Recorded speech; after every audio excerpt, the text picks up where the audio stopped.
The first of those finalists, we're going to get started. Ready? Okay.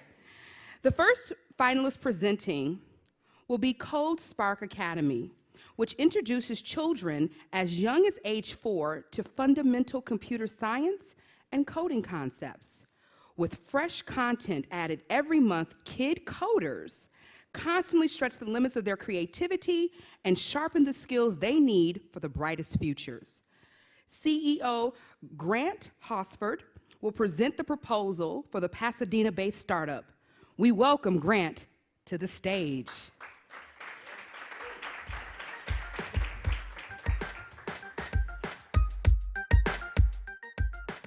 For being here today, and thanks for having me. This has been amazing. I just flew in last night and got to spend today watching some incredible speakers.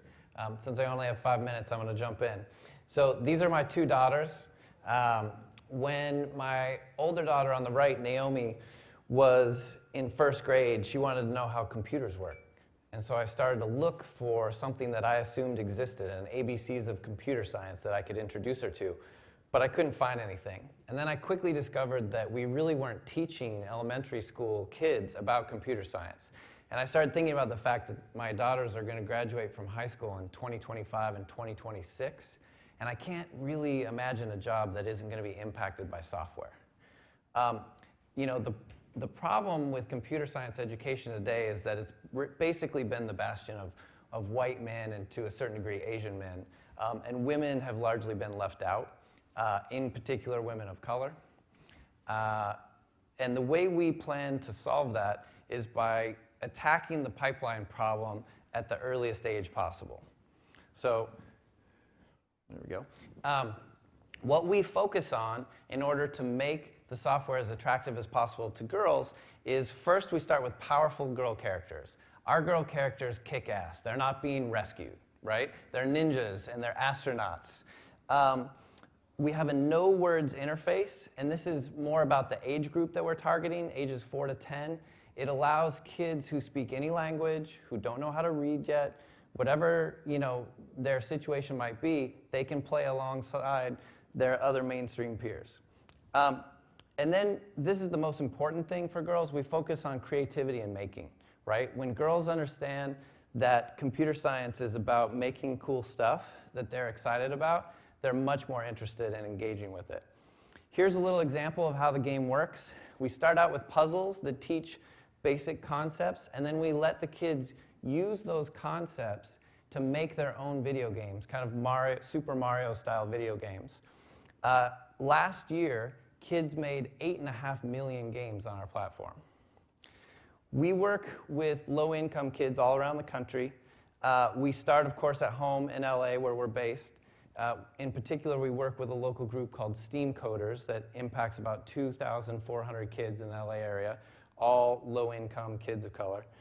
We also work closely with about 30 LA elementary schools. Nationally, we've had a huge impact. We've had 3.5 million kids play in about 2 years.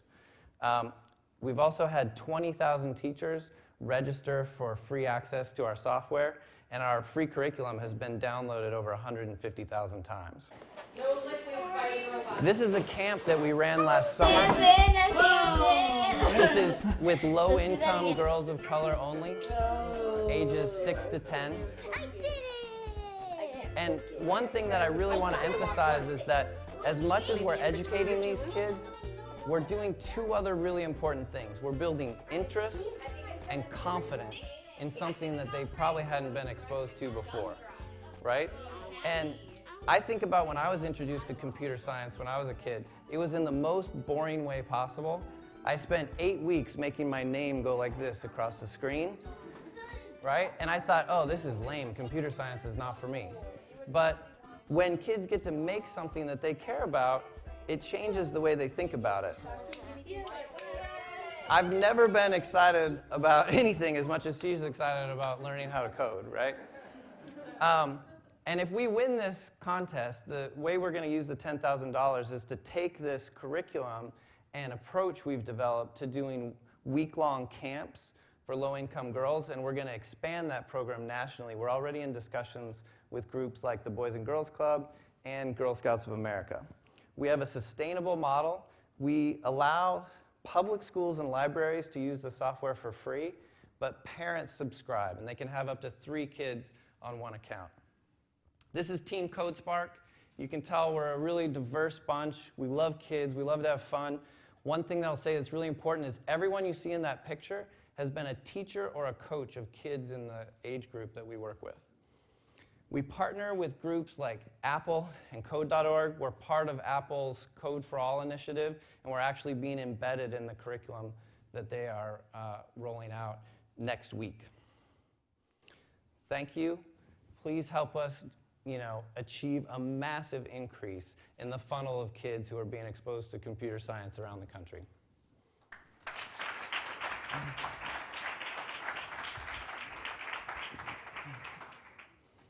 I guess this is my spot. I see X's.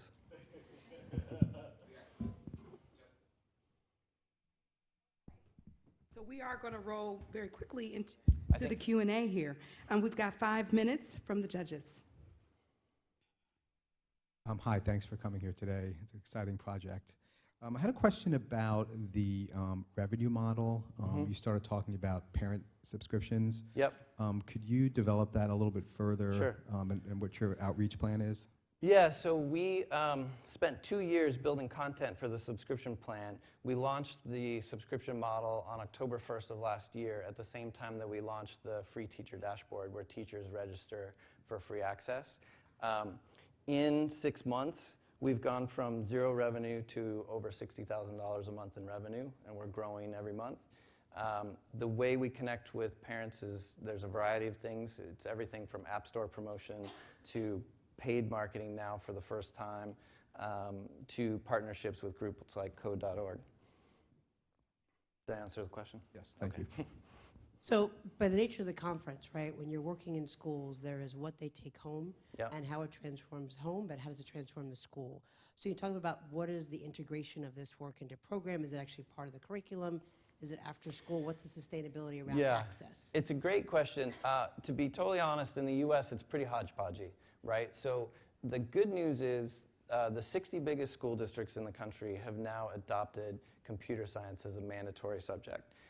Most of them are implementing, and this isn't what I would recommend, but most of them are implementing high school, middle school, and then elementary school. I'd probably flip that, but that's the reality. And so what we're trying to do is get elementary school teachers as comfortable with this as possible until it becomes mandatory, because your average elementary school teacher has never thought about computer science in her or his life. So I would say probably, if I were to do percentages, roughly 30% have integrated it into like a 10 to 16-week program, and then it's everywhere from just doing hour of code to something in between that. Oh, a great presentation. Thank you. So how have you been leveraging or using the funds that you currently have with your current revenue? And can you speak a little bit more to why you need the 10,000 to be able to expand the partnerships? Yeah, so we are growing quickly, but we're not profitable, and we want to continue to lean into our efforts to do social good work, right? And so these funds really help us put dollars specifically into that versus growing the for-profit business that keeps us alive.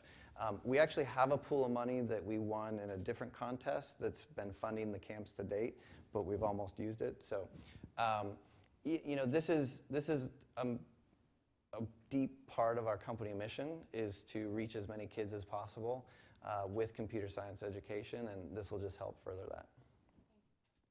Grant, to what extent are there competitors in this space? You mentioned there's not many people specifically focused on young girls, but to what extent do you see other coding programs or companies being able to kind of add on a layer that's targeted towards girls, and how are you going to compete with them? Yeah, well, I mean, what I would say is, so there are a few companies targeting young kids. Scratch Junior, which is a free nonprofit product, targets young kids. It doesn't have the self-directed scaffolding that we have, so that's one difference, is you really need a teacher or an adult to introduce that to the kids. There's also a group called Codable that has curriculum for young kids. they have a different, they don't have the making that we have, they just have puzzles. And then we're the only ones who have really baked reaching girls into our DNA, and I think the usage numbers reflect that. Our user base is 50% girls, which is the highest in the industry as far as I'm aware. Thank you very much. Appreciate your time. All right, thank you very much. Thank you.